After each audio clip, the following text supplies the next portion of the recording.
नमस्कार दोस्तों, मेरा नाम अभिषेक है। आप देख रहे हैं आपका अपना चैनल सेटलमेंट टीवी। अगर अभी तक आपने चैनल को सब्सक्राइब नहीं किया तो नीचे आपको एक सब्सक्राइब बटन दिखाई दे रहा होगा, उसको प्रेस कर लीजिएगा। उसके बगल में एक बेल आइकन भी होता है, उसको भी प्रेस कीजिएगा, जिससे कि मैं कोई भी वीडियो डालूं सबसे पहले नोटिफिकेशन आपके पास पहुंच जाए।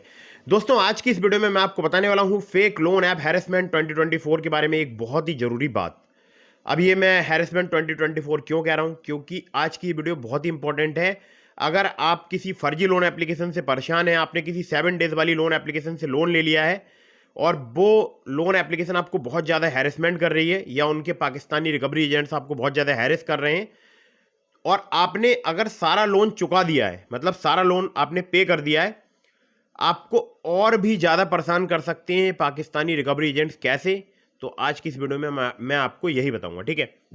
तो दोस्तों, हुआ क्या था, आज मेरे पास कॉल आई। एक हमारे सब्सक्राइबर हैं, उन्होंने किसी लोन एप्लीकेशन से लोन लिया था जो कि फ्रॉड थी, फर्जी थी।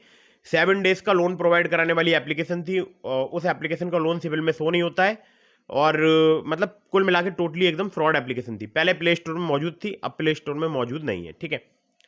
तो बहुत सारी उन्होंने और भी अलग अलग लोन एप्लीकेशन से लोन लिया था, तो उन्होंने सारी लोन एप्लीकेशंस का लोन जो है वो चुका दिया, ठीक है।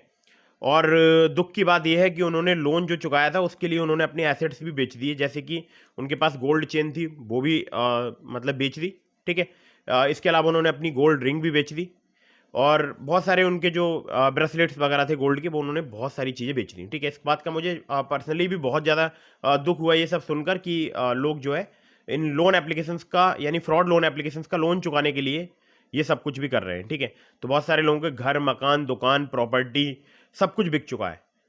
जो भी इन फर्जी लोन एप्लीकेशंस के चक्कर में पड़ता है, यानी 7 डेज वाली लोन एप्लीकेशन के चक्कर में फंसता है, उसका लगभग लगभग बहुत रुपए बर्बाद होता है। मतलब कितना बताऊं आपको, शायद उनके पास जितना रुपए होगा सारा बर्बाद हो जाएगा, ठीक है। क्योंकि लोन के चक्कर में वही फंसेगा जिसके पास कैश रुपए नहीं होगा, ठीक है। अब जिसके पास कैश नहीं होगा वो लोन लेगा और उसको चुकाने के लिए अपने एसेट्स बेचेगा, क्योंकि आपको पता है ना, फर्जी लोन एप्लीकेशन का लोन कभी भी खत्म नहीं होता है। क्यों नहीं होता है? इसके पीछे सबसे बड़ा कारण होता है आपकी कॉन्टैक्ट लिस्ट। अब सपोज कीजिए आपने किसी फर्जी लोन एप्लीकेशन से लोन लिया है जो कि 7 डेज वाली एप्लीकेशन है, आपने उनका लोन समय पर रिपेमेंट कर दिया, तो क्या इस बात की गारंटी है कि वो आपको आगे परेशान नहीं करेंगे? कोई गारंटी नहीं है, क्योंकि उनके पास आपकी कॉन्टैक्ट लिस्ट है, जिसको कॉन्टैक्ट लिस्ट को कॉन्टैक्ट लिस्ट के नाम पर वो आपको कभी भी हैरेसमेंट कर सकते हैं। कोई जरूरी नहीं है आपको एक दिन हैरेस करेंगे, कोई जरूरी नहीं है 2 दिन हैरेस करेंगे, कभी भी कितने भी दिन तक वो आपको हैरेसमेंट कर सकते हैं, लगातार भी कर सकते हैं।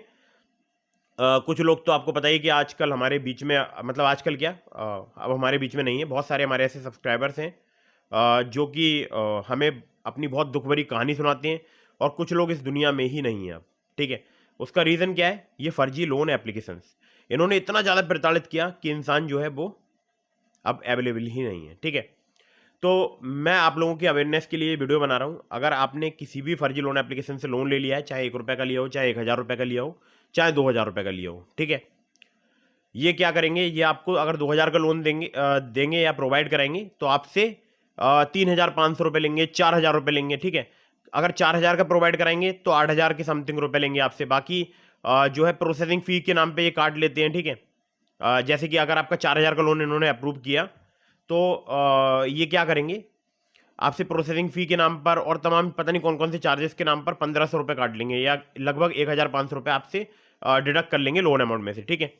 आपको बाकी पैसे ट्रांसफर कर देंगे आपके बैंक अकाउंट में, और आपसे रीपेमेंट की डिमांड करेंगे 4500 रुपये की, ठीक है। तो कुछ इस प्रकार से जो लोन एप्लीकेशंस हैं, जिनका लोन सिविल में शो नहीं होता है, जिनकी कोई एनबीएफसी बैंक नहीं है, ये सभी फर्जी लोन एप्लीकेशंस हैं। मैक्सिमम ज़्यादातर केसेस में मैंने ऐसा देखा है कि ये लोन एप्लीकेशन केवल 7 डेज का ही लोन प्रोवाइड कराती हैं, 6ठे दिन से आपको परेशान करना स्टार्ट कर देंगे, ठीक है। तो हुआ कि आज मेरे एक सब्सक्राइबर का कॉल आया, उन्होंने बताया कि मैं सब कुछ बेच चुका हूँ, अब मेरे पास कुछ भी बकाया नहीं है, और अभी भी ये मेरे को हैरेसमेंट कर रहे हैं, बार बार मेरी कॉन्टैक्ट लिस्ट में, मतलब मेरे न्यूड फोटो जो है वो बनाकर वायरल कर रहे हैं या सेंड कर रहे हैं, ठीक है। वायरल तो क्या ही करेंगे, कॉन्टैक्ट लिस्ट में 1 बाई 1 जो है सेंड कर रहे हैं रैंडमली। किसी का भी कॉन्टैक्ट लिस्ट में से व्हाट्सएप डीपी रिमूव करते हैं, किसी न्यूड फोटो पर जो हमारे सब्सक्राइबर हैं वो मेल है, वहाँ पर मेल पर डीपी लगाते हैं, और दूसरी वाली डीपी जो है उनके किसी व्हाट्सएप कॉन्टैक्ट की लगाते हैं और उनको सेंड करते हैं, और अदर और कॉन्टैक्ट में भी सेंड करते हैं। तो ऐसे करके उनको काफ़ी ज़्यादा मतलब हैरेसमेंट कर रहे हैं।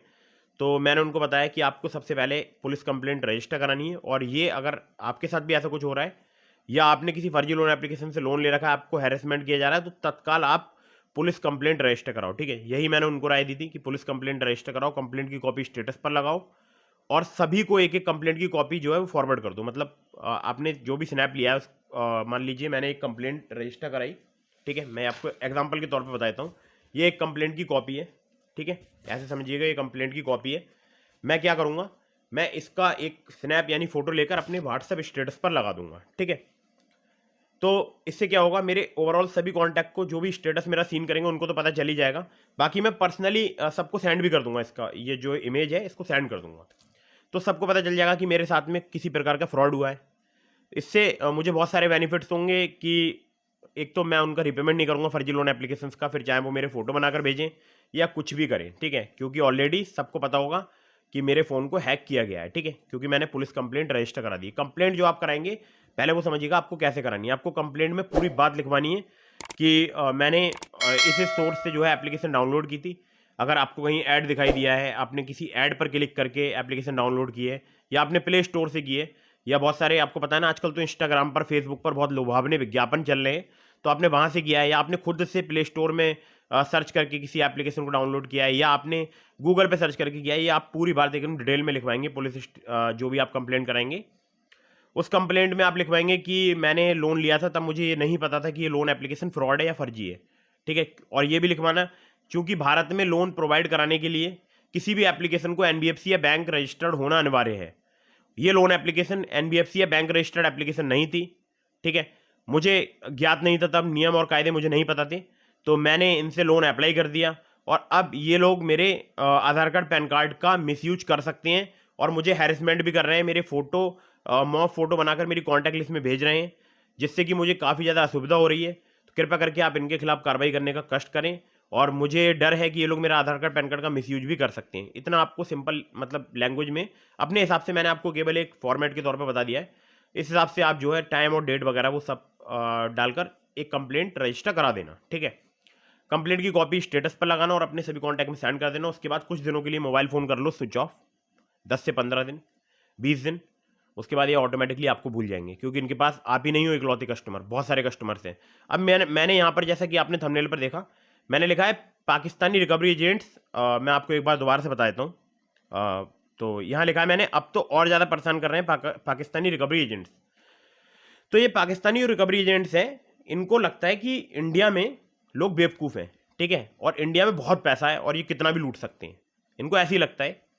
तो ये क्या बोलेंगे, क्यों बे, मतलब अपनी पाकिस्तानी लैंग्वेज में बोलेंगे कि रुपए दे रहा है या नहीं दे रहा है, या मैं करूँ फोटो तेरा वायरल, यूटीआर नंबर सेंड कर रहा हूँ, यहाँ पे पेमेंट कर। तो ये ऐसे करके मतलब जो है मतलब बहुत ही ज़्यादा मतलब परेशान करते हैं, बहुत ही ज़्यादा तंग करते हैं। तो इनका सिंपल एक ही उपाय है, कुछ दिनों के लिए नंबर स्विच ऑफ करो, पुलिस कंप्लेंट रजिस्टर कराओ, कंप्लेंट की कॉपी भेजो अपने सभी कॉन्टैक्ट में, और बाय बाय। ठीक है, कोई इनका पेमेंट नहीं करना है। अगर आप लोन लेकर खा चुके हो तब भी पेमेंट मत कीजिएगा। ठीक है, आपको इन्होंने ऑटोमेटिकली आपके बैंक अकाउंट में पैसे ट्रांसफर कर दिए तो भी आप लोन का रीपेमेंट ना करें, क्योंकि ये अगर आप एक बार पेमेंट कर दोगे, दोबारा से आपके बिना अप्लाई किए, बिना अनुमति के आपके बैंक अकाउंट में पैसे ट्रांसफर कर देंगे, फिर आपसे रीपेमेंट मांगेंगे। क्यों? क्योंकि आपको पता है ना, वहाँ पर तो पैसे तो है नहीं, आपको पता है, दूसरे देशों के सामने गिड़गिड़ाना पड़ता है जाकर उन लोगों को, तो क्यों पैसे दें अपने।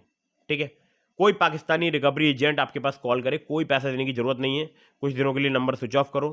ठीक है, अपने सभी कॉन्टैक्ट लिस्ट में सबको समझा दो कि मेरा फ़ोन हैक हो गया है, भाई आपके पास किसी भी प्रकार की कैसी भी फोटो आती है, मेरी इसकी कोई जिम्मेदारी नहीं। मैंने पुलिस कंप्लेंट रजिस्टर करा दी, ऑलरेडी रजिस्टर करा दी, मैं आपको फोटो भेज रहा हूँ। ठीक है, मैं खुद परेशान हूँ, लिहाजा अगर आपके पास किसी भी प्रकार का कोई भी कॉल या मैसेज आता है, इसको इग्नोर कीजिएगा, ब्लॉक कीजिएगा, और बोल दीजिएगा जो भी कॉल करे उसको बोल दीजिए कि मैं इनको नहीं जानता हूँ। ठीक है, और एक चीज़ और नोटिस करने वाली है, आजकल जितने भी कॉल्स आ रहे हैं रिकवरी, मैक्सिमम जो नंबर्स हैं वो पाकिस्तानी है, +92 से स्टार्ट होती हैं। ठीक है, तो दोस्तों कौन कौन इस समस्या से ग्रस्त है मुझे जरूर बताइए कमेंट करके। आपके मन में कोई भी सवाल है मुझे इंस्टाग्राम पर फॉलो कर सकते हैं, डीएम के माध्यम से अपने सवालों के जवाब ले सकते हैं। और इन लोन एप्लीकेशंस के जाल से बाहर निकलने का बस यही एक तरीका है। ठीक है, आप इस तरीके को फॉलो कीजिए, और आपको अगर बेनिफिट मिलता है तो मुझे कमेंट करके जरूर वापस से आके बताइएगा कि आपको बेनिफिट मिला है। और ये वीडियो आप फॉरवर्ड करके सेव कर लीजिए अपने फ़ोन में, मतलब व्हाट्सएप पर किसी अपने दोस्त को फॉरवर्ड कर दीजिए। ठीक है, जो भी परेशान है, अपने ग्रुप्स में फॉरवर्ड कर दीजिए, जिससे लोगों को समझ में आ जाए कि ऐसी लोन एप्लीकेशन से आपको मतलब लोगों को बच के रहना है। ठीक है दोस्तों, अगर आप जेन्युइन लोन एप्लीकेशन से लोन लेना चाहते हैं तो मैंने आपको डिस्क्रिप्शन में लिंक दिया है ट्रू बैलेंस का, नाबी का, ब्रांच का, पॉकेटली का, बहुत सारी एप्लीकेशंस का। तो अगर आप वहाँ से लोन अप्लाई करेंगे, मेरे लिंक्स का यूज़ करेंगे, तो ज़्यादा चांसेस रहेंगे आपका लोन अप्रूव होने के, खासकर ट्रू बैलेंस से और ब्रांच से। ट्रू बैलेंस से आप सिर्फ आधार कार्ड पैन कार्ड से लोन ले सकते हैं, लेवल अप लोन से। ब्रांच से आप कैश लोन से लोन ले सकते हैं बहुत ही आसानी से, सिर्फ आधार कार्ड पैन कार्ड से। और ब्रांच से आपको थोड़े बहुत कम सिबिल स्कोर पर भी लोन प्राप्त हो सकता है। ठीक है, तो ध्यान जरूर रखना है आपको ये बात कि जब भी आप कभी भी किसी भी एप्लीकेशन से लोन लें, वो एनबीएफसी या बैंक रजिस्टर्ड एप्लीकेशन होनी चाहिए। और मैंने जितनी भी आपको एप्लीकेशंस के लिंक डिस्क्रिप्शन में दिए हैं, ये सभी एनबीएफसी या बैंक रजिस्टर्ड एप्लीकेशन है। तो फर्जी लोन एप्लीकेशन के चक्कर में ना फंसें, डिस्क्रिप्शन में जो लिंक्स दिए हैं उनका यूज़ करें। ठीक है, terms and condition, loan agreement letter, sanction letter, about this आपका सेक्शन वगैरह जरूर ध्यान से पढ़ लीजिएगा लोन अप्लाई करने से पहले। वीडियो अगर आपको पसंद आई हो तो इसको लाइक कर दीजिएगा, चैनल को सब्सक्राइब करना बिल्कुल ना भूलिएगा। मिलता हूं फिर किसी इंटरेस्टिंग वीडियो में, फिर किसी इंटरेस्टिंग टॉपिक के साथ। तब तक के लिए जय हिंद, वंदे मातरम।